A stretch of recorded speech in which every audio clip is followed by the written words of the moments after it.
반갑습니다. 오늘은 성경 강의 제28강 주제는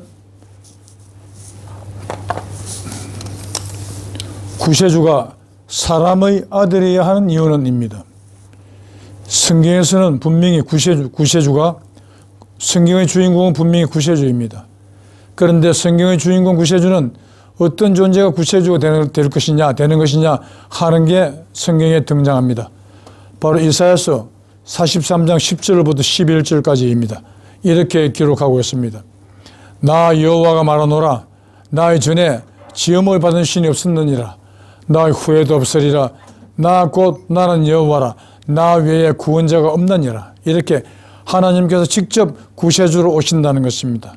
또한 그것뿐만 아니라 신약성서 마가복음 12장 29절에도 주 곧 우리 하나님은 유일한 주시니라.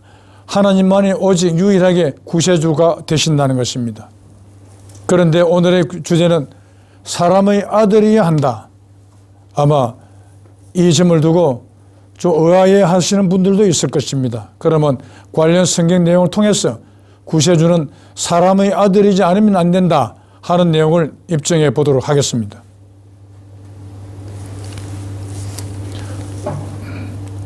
왜 구세주는 사람의 아들이어야 하는지, 그렇게 되어야 함을 의미하는 성경 구절이 존재합니다. 그런데 구세주는 하나님이 직접 구세주가 되신다는 성경 구절 역시 존재하고 있습니다. 관련 성경을 아래에 전제합니다. 이사야서 7장 14절에서 15절까지입니다. 보라, 처녀가 잉태하여 아들을 낳을 것이요 그 이름을 임마누엘이라 하리라. 그가 악을 버리며 선을 택할 줄 알 때에 미쳐 버터와 꿀을 먹을 것이라. 여기서 임마누엘은 하나님이 함께 하신다는 그런 의미가 되는 것입니다. 그러니까 처녀가 잉태한 아들은 하나님이 함께 하시는 존재라는 것입니다. 그런데 중요한 것은 악을 버리고 선을 택한다는 이것이 있는 것입니다. 이렇게 함으로써 사람의 육체를 입은 채로 악의 영인, 사망 근세를 잡고 있는 마귀의 영인 욕심을 순교시킴으로 해서 육체를 가진 상태에서 하나님이 되기 때문에 최초로 구세주가 된다는 것입니다. 그리고 이사야서 59장 20절입니다.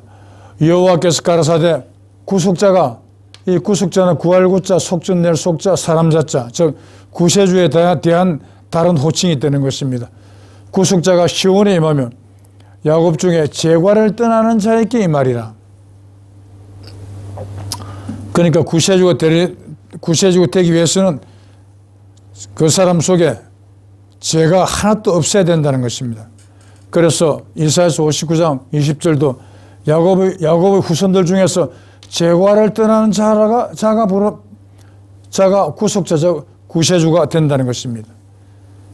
저 이사야서 7장에서는 처녀에게 잉태된 임마누엘이라는 아들은 하나님이 함께하는 존재이나 인간 처녀에게 잉태되어 죄인이 되는 인간 처녀의 피를 받고 성장 및 출생하게 되니 보통 사람과 동일하게 죄인의 상태일 수밖에 없지만 악을 버리고 선을 택하게 된다는 것입니다. 그 마귀의 영인 욕심이 사망을 부른다에 대해서 알아보겠습니다. 사람은 누구나 사망군세 잡은 마귀의 영이자 악의 영인 욕심과 생명 자체가 되는 하나님의 영인 양심이 병준하고 있는 상태입니다. 로마서 6장 16절에는 죄의 종으로 사망이 이르고, 그러니까 사망이 왜 죽게 되느냐? 죄의 종, 좀 욕심의 종으로 되어 있기 때문에 사람은 때가 되면 죽지 않으면 안 되는 아주 가련한 신세라는 것입니다. 사망군세 잡고 있는 마귀의 영인 욕심이 인간 속에서 주인으로 되어 있기 때문에 아담과 해와의 후손으로 태어난 모든 인간이 다 죽어갔던 이유가 바로 그것이 있는 것입니다.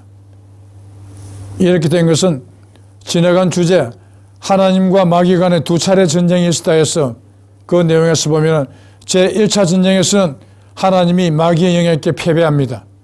그러므로써 현재 죽음이 지배하고 있는 이 세상이 펼쳐진 이유가 하나님이 1차 전쟁에서 마귀에게 패하였기 때문에 이런 죽음이 지배하는 세상으로 되어 있는 것입니다. 그런데 2차 전쟁에서는 하나님이 반드시 이기는 것으로 되어 있습니다. 그래서 고린도전서 15장 26절에 맨 나중에 멸망받을 원수는 사망이니라. 뭐 누구를 열심히 믿으면 죽어서 구원받고 천국에 가는 것이 아니라 그것은 완전히 잘못된 주장인 것입니다. 우리가 살고 있는 이 세상에서 죽음이 없어진다는 것입니다. 그렇게 죽음이 없어지는 때가 언제냐? 맨 나중이라는 것입니다. 그런데 맨 나중이라는 이 단어만 가지고는 죽음이 없어지는 때가 언제쯤 우리 인간 세상에 찾아올 것인지 그걸 특정할 수 있는 존재는 인간 중에는 있을 수가 없는 것입니다. 그러니까 현 시점에서 5분 뒤도 나중이요, 50년 뒤도 나중, 5천년 뒤도 나중입니다. 그러나 맨 나중이라면 미래로 넘겨질 수 있는 시간이 전혀 없는 마지막 시점, 즉 말세가 맨 나중이 있다는 것입니다. 그러므로 죽음을 없애는 존재는 구세주입니다. 그래서 이 고린도전서 15장 26절은 구세주가 죽음을 없애는데 그 죽음을 없애는 존재인 구세주는 맨 나중, 즉 말세에 오시게 되어 있다는 것입니다. 그러므로 현재 이 세상에서 구세주라 불리고 있는 그분은 절대로 구세주가 될 수 없는 것입니다. 그분은 인류 역사 마지막인 6천년대가 아니라 중간쯤 4천년대에 나타났기 때문입니다. 지금으로부터 약 2022년 전에 유대 땅 베들레헴에서 태어났지 않습니까? 그러므로 그분은 참 구세주가 아닌 가짜 구세주라는 것입니다. 구세주가 오면은 이 세상에서 분명히 죽음이 없어지게 되어 있습니다. 그 내용이 이사야서 26장 19절에 등장하지 않습니까? 주의 이슬은 빛나 있으리니 땅에서 죽은 자를 내어놓으리로다. 그러니까 구세주가 빛난 이슬을 들고 이 땅에 오시면 그때부터 이 땅은 죽음이 없는 세상, 즉 영생의 세상으로 바뀌게 되어 있다는 것입니다. 그러나 그분이 출생하신 지 2022년이 되는 오늘날까지 한 번도 이 땅에서는 죽음이 없어진 적이 없었으니 과연 그분이 구세주가 맞습니까?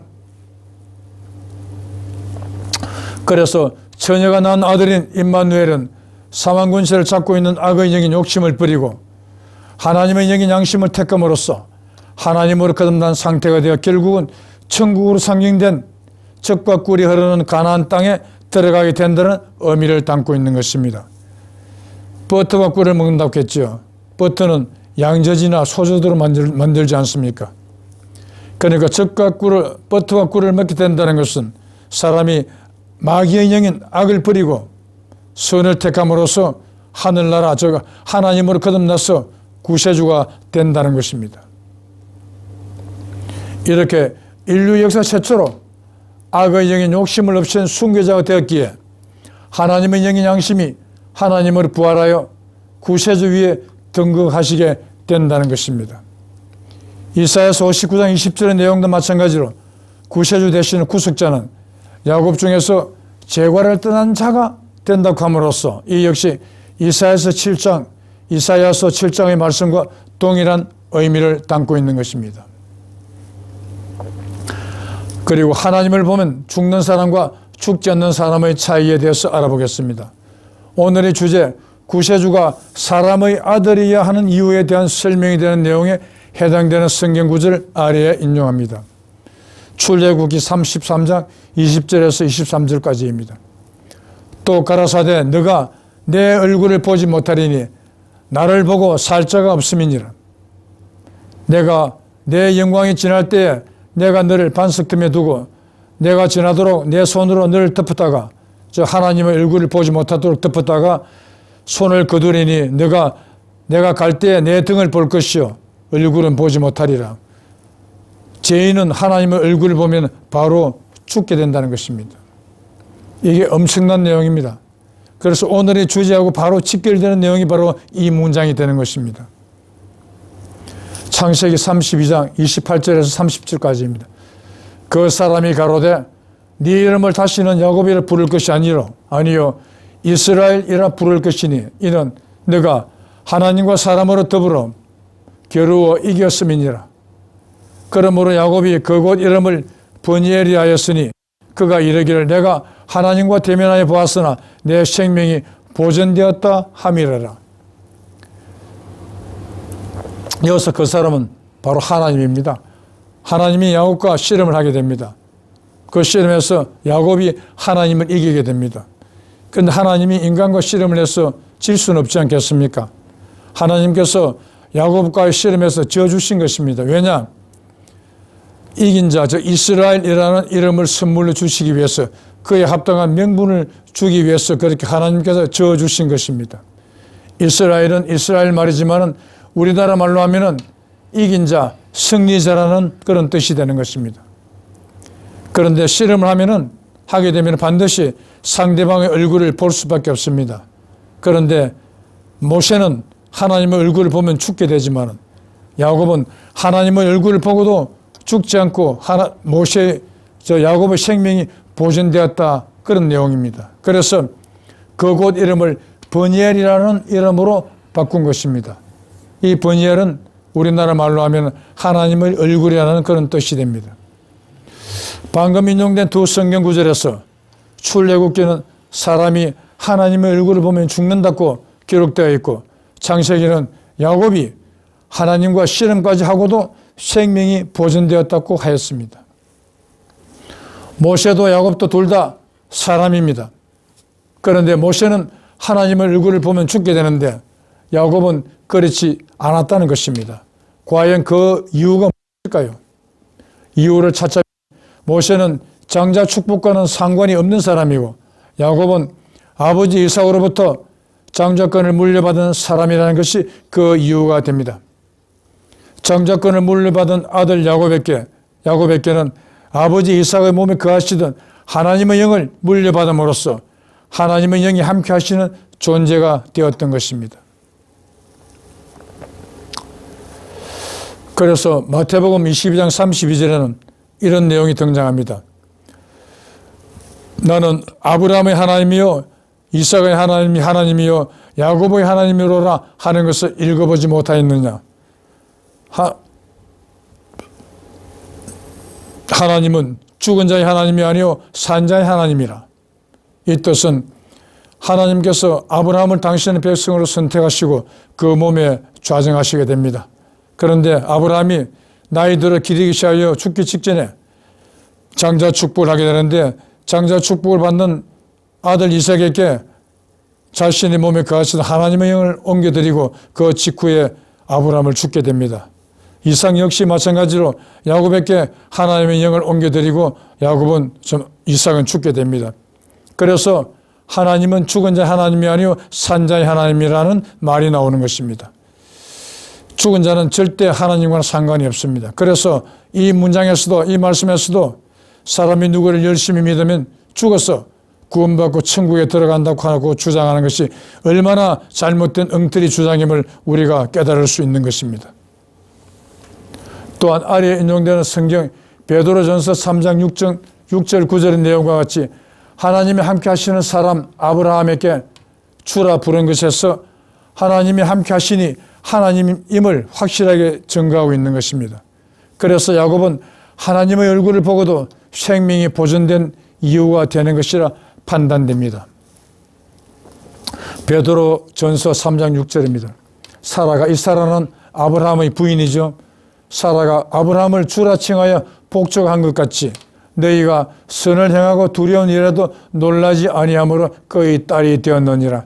아브라함의 몸에 하나님이 자정하고 계시다는 것을 그 처가 부인이 되는 사라가 알고 있다는 것입니다. 그래서 자기 남편인 아브라함 보고 주라고 칭하게 되는 것입니다. 구세주가 사람의 아들이야 하는 이유는 오늘의 주제이죠. 그러므로 구세주는 사람의 아들이야 하는 이유를 다음과 같이 유추할 수 있을 것 같습니다. 구세주는 글자 그대로 사람을 죽음으로부터 구원하여 영생하게 해주는 존재이십니다. 이런 까닭에 하나님의 본신이신 빛의 상태로서는 죄인의 상태에 있는 사람을 구원할 수가 없는 것입니다. 본신의 빛 상태 그대로 구원하기 위해서 온다면 그나마 남아있는 생명까지 바로 즉석에서 빼앗아 버리는 그런 결과가 되기 때문에 사람을 죽이는 하나님이 되지 사람을 구원하는 구세주가 될 수는 없는 것입니다. 출애굽기의 내용에서 증거되었듯이 죄인은 하나님을 보면 즉시 죽게 되는 것입니다. 그래서인지 신약 성서에 구세주를 상징하는 단어로서 사람의 인자 아들 자자 인자가 51회나 사용된 것을 그 입장으로 볼 수도 있을 것 같습니다.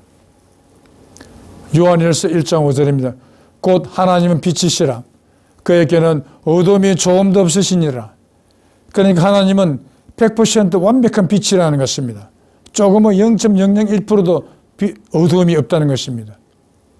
그렇게 완벽한 빛의 상태로 오시는 하나님의 얼굴을 보면은 죄인의 상태로 있는 인간은 누구나 죽기 마련이라는 것입니다. 그러므로 하나님이 직접 구세주로 오시면은 사람을 죽이기 위해서 오신다는 그런 뜻이 되는 것입니다. 그래서 뭔가 다른 방법이 필요한 것입니다. 요한복음 1장에서 1장 1절의 4절까지입니다.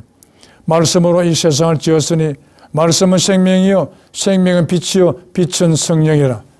사람은 생명 자체가 되는 하나님의 영의 양심과 사망 권세를 잡고 있는 마귀의 영의 욕심이 병존하고 있는 존재입니다. 그래서 성경 시편 82편 6절은 내가 말하기를 너희는 신들이며 다 지존자의 아들들이라 라는 내용이 증거하듯이 사람 속에 하나님의 영이 존재하지만 마귀의 영인 욕심의 포로가 되어 있는 상태이므로 때가 되면 죽어야 하는 아주 연약하고 가련한 존재인 것입니다.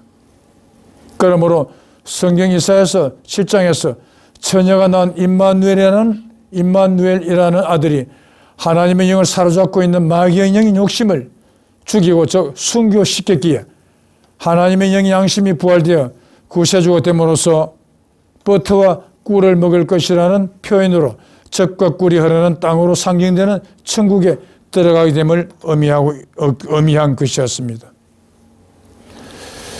그리고 하나님의 뜻과 전례 속담 하늘이 무너져도 솟아날 길이 있다.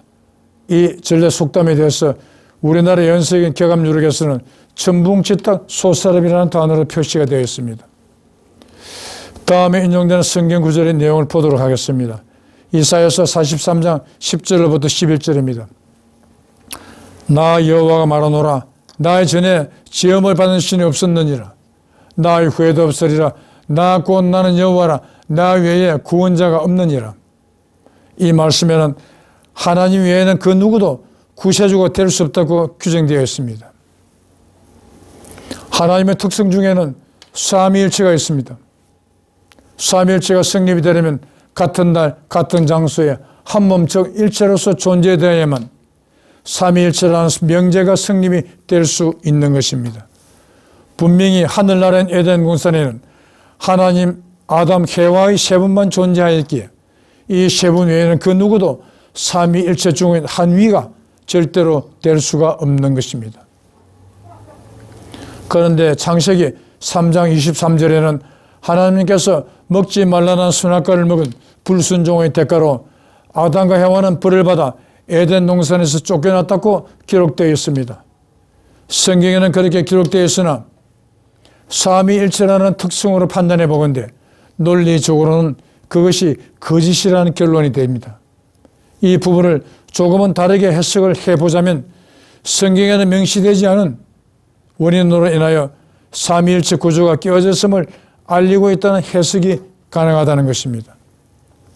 다음 성경 내용을 통해 하나님의 삼위일체 구조가 파괴된 직접적인 사유가 도출될 것 같다는 생각이 듭니다. 바로 히브리서 2장 14절입니다. 사망의 세력을 잡은 자 곧 마귀를 없이 하시며 그는 마귀가 사망 권세를 잡고 있다는 것입니다. 그는 야고보서 1장 15절에 욕심이 잉태한 적 죄를 낳고 죄가 장성한 적 사망을 낳느니라 했습니다. 그러면 여기서 욕심도 죄도 전부 다 마귀의 영이 된다는 것입니다. 앞에 인용된 요한일서 1장 5절과 요한복음 1장 1절에서 4절까지의 기록된 구절의 내용에서 분명히 하나님은 빛이요 생명이라 명시되어 있습니다. 그런데 방금 인용된 히브리서 2장 14절은 마귀가 생명이 되는 하나님의 영을 죽이는 권세를 가졌다고 하여 삼위일체 하나님과 마귀의 전쟁에서 하나님은 패배하여 삼위 중의 두 위가 되는 아담 하나님과 해와 하나님은 마귀의 포로가 되었고 하나님은 마귀를 피해 다니는 상태로 전락되었음을 유추할 수 있게 되는 것입니다. 그래서 하나님은 마귀에게 파괴된 에덴 동산 즉 신라원을 다시 회복하여 기거하실 곳을 마련하지 않으면 안 되는 절체절명의 상태에 직면하셨던 것이며, 그렇게 신라군 회복을 위한 기본 계획이 기록되어 있는 것이 바로 창세기 제1장이라 할 수 있습니다. 여기서 하나님은 천국 회복에 소요되는 기간을 6천년으로 설정을 해 놓으셨던 것입니다. 그 기간이 이 세상을 창조하시면서 보내시는 내용으로 창세기에는 기록되어 있지만, 그것이 진실과는 전혀 완벽하게 각색된 내용으로 볼 수밖에 없는 것입니다. 왜냐? 하나님은 이미 마귀에게 피하여 당신의 능력이 상실되었으므로 창세기 1장에 기록된 빛에서부터 사람에 이르기까지의 창조 작업을 할 수 없는 무능한 상태로 전락되었기 때문입니다. 오히려 하나님은 당신께서 기거하실 장소인 성전을 복구하는 게 최우선 목적이 될 수밖에 없었던 것입니다. 바로 이것이 하나님의 핵심 유일한 뜻이 되었던 것입니다. 그러하기에 천지 창조에 소요되었다고 기록된 에덴 동산에서 6일은 성전을 복구하시는 데 필요한 기간이 되며, 그러한 6일의 기간이 6천년임을 누가 알 수 있었겠습니까? 창세기에는 세상을 창조하는 6일의 기간이 끝난 다음 날인 일곱째 날에 안식하신다고 기록되어 있습니다. 바로 일곱째 날이 하나님께서 영원무궁토록 쉬신다는 안식일이 된다는 것입니다. 분명히 일곱째 날까지만 언급이 되어 있고, 여덟의 날에 대해서는 아무런 언급이 없으므로 일곱째 날에 휴식이 시작하면 영원무궁토록 쉬시는 안식일이 되는 것이니, 안식일은 바로 지상천국이요 젖과 꿀이 흐르는 가나안 땅이요 말세가 되는 것입니다. 상기에 인용된 이사야서 43장 17절로부터 11절까지 내용에서 하나님 외에는 그 누구도 구세주가 될 수 없다는 내용에서 처녀가 낳은 임마누엘이라는 아들이 악을 버리고 선을 택함으로써 하나님으로 거듭나서 구세주가 되는 것이며, 창세 이후 처음으로 하나님으로 거듭난다는 것은 마귀에게 파괴된 거하시던 성전인 에덴 동산이 회복되는 것을 의미하는 것이니, 6천년 동안의 와신 상담 끝에 하나님 뜻이 이루어진다는 것입니다. 바로 이것이 창세기 1장에 그려져 있는 하나님의 계획이 되는 것입니다. 그렇게 되면 영원무궁토록 거하실 성전이 회복되었으니 제2성인 사람 속을 전전하시면서 도망다닐 필요가 완전히 이유가 사라지게 되는 것입니다. 이처럼 태초에 하나님은 전지전능한 존재가 아니었으므로 마귀와의 전쟁에서 패배하셨는데, 우리나라에 전래되어 오는 하늘이 무너져도 솟아날 길이 있다, 이것을 천붕지탁 솟아릴, 하늘 천자 무너질 붕자, 따지자 터질자 터질탁자 힐소자 모래사자 슬립자, 하늘이 붕괴되고 땅이 터졌다, 즉 천지가 망하였다, 하늘나라가 망하였다, 우주가 망하였다. 그렇지만은 흰 돌이라는 의미를 가지고 있는 소사 땅에서 설립자 재설립될 것이다.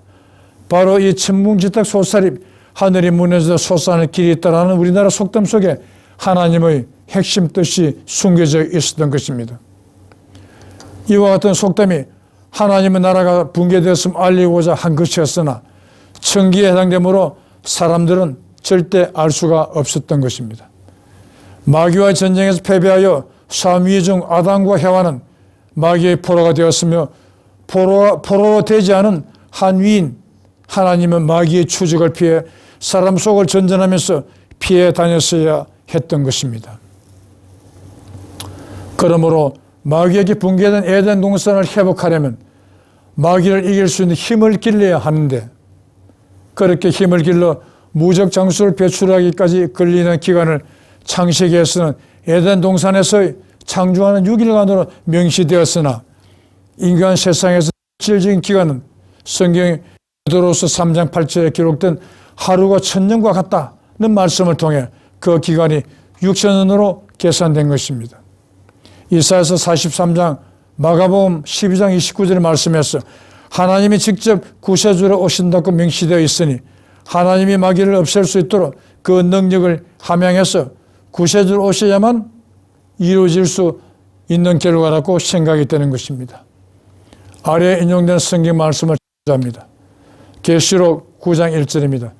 다섯째 천사가 나팔을 불며 하늘에서 땅에 떨어진 별 하나가 있는데 저가 무저갱의 열쇠를 받았더라.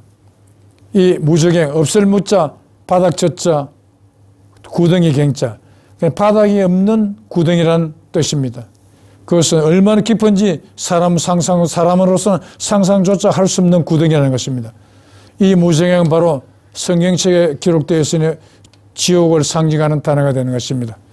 그러니까 다섯 번째 천사가 나팔을 불며 하늘에서 땅에 떨어진 별 하나, 여자를 땅이요 밭에 비유하지 않습니까?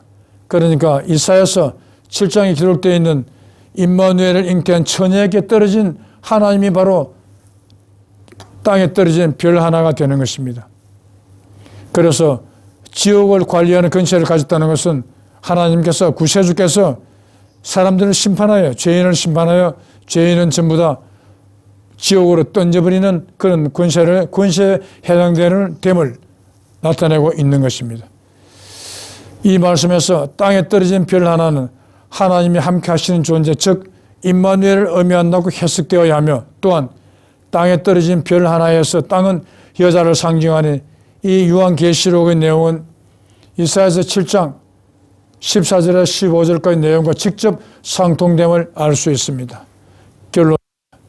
결론적으로 구세주는 앞에 인용된 성경구절 출애굽기 33장, 창세기 32장, 이사야서 43장 및 7장, 그리고 요한계시록 9장의 내용을 통해 확인된 바와 같이 보통 사람들과 동일하게 죄인으로 출생하여 자신 속의 마귀의 영의 욕심을 제거하고, 즉 순교시켜 하나님으로 부활되었기에 구세주 위에 등극한 것이니 오늘 강의의 주제가 되는 구세주가 사람의 아들이야 하는 이유가 성립되는 것입니다.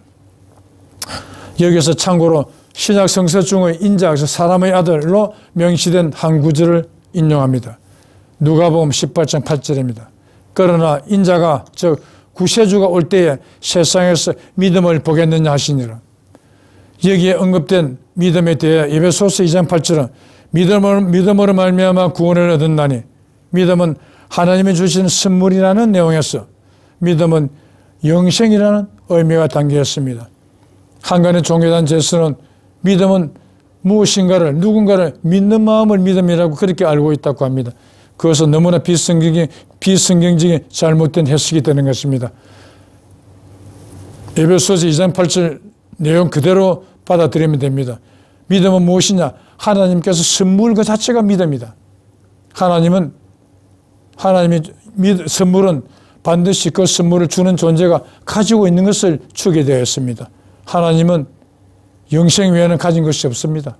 그도 그럴 것이 죽을 수밖에 없는 사람들에게 가장 고귀한 선물은 죽지 않는 영생 외에는 있을 수가 없습니다. 그러므로 하나님께서 주신다는 믿음은 당연히 영생이 되어야 하는 것입니다.